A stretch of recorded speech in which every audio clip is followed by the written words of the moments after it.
kepada istri saya.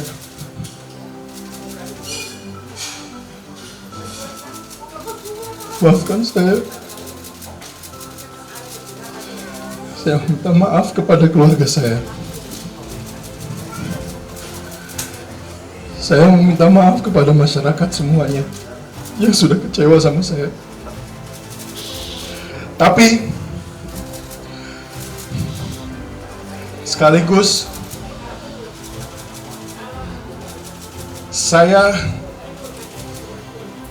cukup untuk memberanikan diri saya di depan media semuanya, mengakui saya dikenal dengan prestasi saya.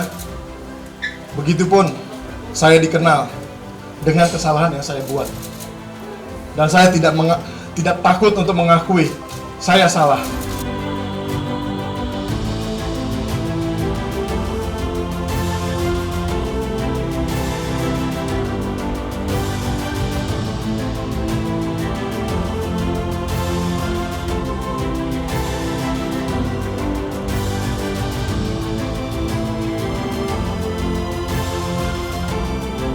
Kalau udah kecanduan dia susah lepasnya. Nah, kalau memang mau diobati itu nomor satu tergantung yang bersangkutan, apakah niatannya dari dia sendiri atau dipaksa oleh sekelilingnya. Kalau niatan dari diri sendiri biasanya hasilnya cukup bagus, oleh karena dia merasa dulunya sebelum pakai dia mengharap kalau pakai hasilnya demikian, setelah memakai ini ternyata harapannya itu tidak tercapai, dia kecewa. Akibatnya, oh kalau gitu saya lebih baik memutuskan diri tidak konsumsi lagi, tidak memakai lagi itu. Tapi kalau dia sudah kecanduan sampai jual barang, sampai mencuri atau melakukan tindakan kejahatan demi mendapatkan narkoba ini, biasanya penyembuhannya susah. Kenapa? Oleh karena sudah mendarah daging lah istilahnya itu. Nah, untuk ini perlu ada tindakan dari medis maupun dari hukum, sehingga kita kerjasama dengan aparat hukum, kita dari tenaga medis membuat dia, kita isolasi, kemudian pemberian narkobanya itu kita atur, jangan tiap kali dia minta kita nih. Jadi secara bertahap kita turunkan dosisnya sambil diberi obat yang lain serta psikoterapi.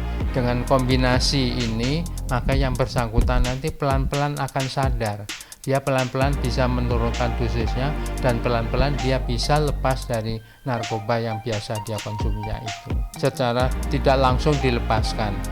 Itu teori yang pertama. Teori kedua, ada juga yang langsung lepas, tidak diberikan sama sekali, tetapi yang bersangkutan sangat tersiksa, dan ini biasanya nanti yang bersangkutan akan mencoba mencuri-curi, mencari kesempatan supaya dia bisa memakai lagi. Oleh karena apa?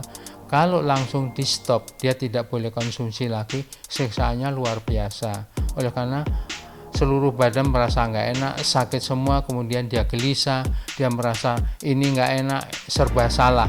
Akibatnya dia akan berusaha mati-matian untuk mendapatkan narkoba itu kembali. Jadi harusnya kompromi antara kita dari medis sama yang bersangkutan serta dari aparat hukum. Dengan kerjasama ini kita harapkan kita menyelamatkan dia, bukannya kita membuat dia itu sebagai korban atau dia sebagai pelaku kejahatan, tapi kita rangkul lah dia, kita ajak dia kembali ke jalan yang benar. Kemudian selama terapi ini juga kita kasih kesempatan atau kegiatan yang positif. Misalnya dia dulunya nggak ini, kita ajari menggambar atau seni suara atau seni lukis atau seni rupa, membuat patung atau lain-lainnya, atau mungkin hobi olahraga atau kegiatan sosial lainnya, sehingga waktunya dia bisa diisi dengan sesuatu yang positif dan dia tidak merasa tersiksa dan dia merasa diorangkan, dianggap sebagai manusia yang perlu pertolongan, bukan dianggap sebagai penjahat. Apabila yang bersangkutan sudah bebas, kemudian harus dikasih sesuatu sebagai penggantinya, kesibukan atau kegiatan yang positif, dan dia harus dijauhkan dari lingkungan yang membuat dia memakai narkoba tadi. Kalau tidak, dia akan kambuh lagi, akan terjun lagi, makin sering kambuh, makin sulit orang ini untuk dibebaskan dari penggunaan narkobanya itu. Jadi perlu waktu yang lama, makin lama dia pakai, penyembuhannya makin lama juga, dan usahanya makin berat juga. Jadi alangkah baiknya kalau kerjasama dari keluarga, dari medis, dan dari aparat hukum ini bekerjasama menyelamatkan orang ini. Dari keluarga tidak usah merasa malu, tidak usah menolak kembalinya si pemakai narkoba ini. Kemudian dari medis tidak boleh putus asa. Oh, dia sudah kita obati, sudah kita rehabilitasi, toh masih pakai lagi. Jadi kita harus sabar, kita harus memberi dia kesempatan untuk tiap kali kita sembuhkan. Kemudian aparat hukum juga jangan sebagai tindak kriminal, tapi kita perlakukan sebagai manusia yang kebetulan saat ini sedang menggunakan narkoba. Mereka yang pengguna narkoba ini, nomor satu dirinya sendiri, kedua pengaruh lingkungan. Jadi di dalam otak yang bersangkutan ini sudah ada rekamannya, betapa enaknya, betapa nikmatnya, betapa menggairahkannya kalau konsumsi narkoba itu. Makin mudah dia memakainya, makin sulit dia lepas dari narkoba itu. Kenapa?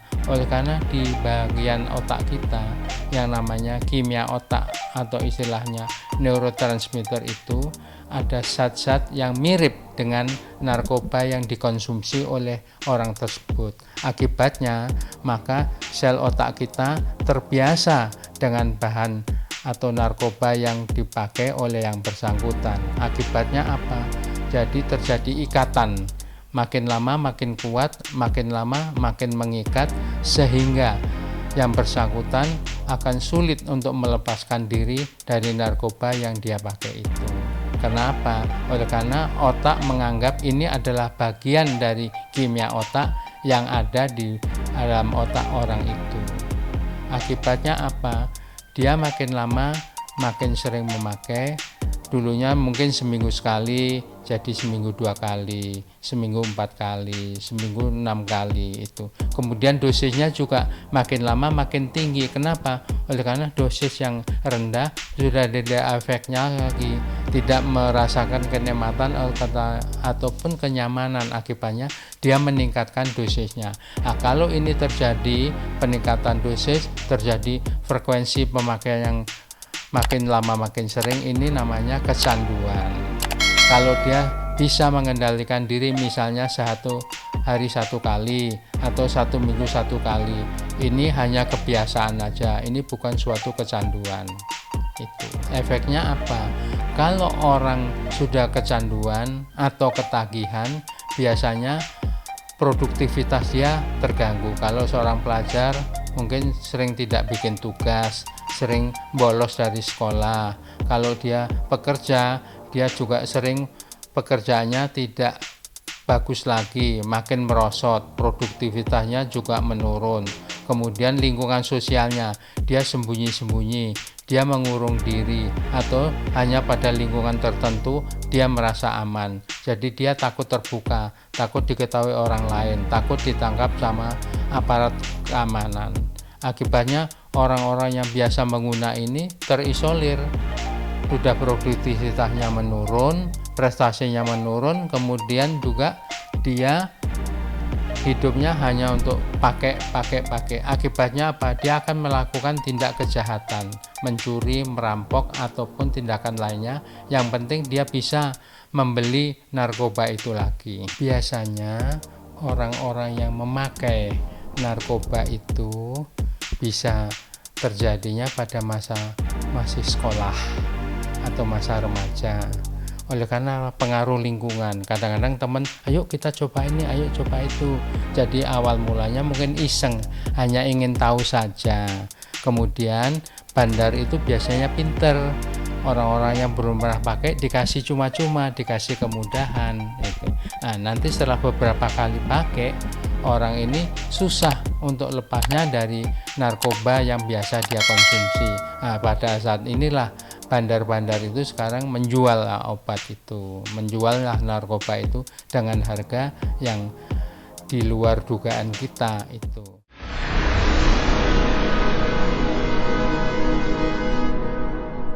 Jadi jangan lupa untuk subscribe Cumi Cumi. Ditekan ya tombol lonceng merahnya.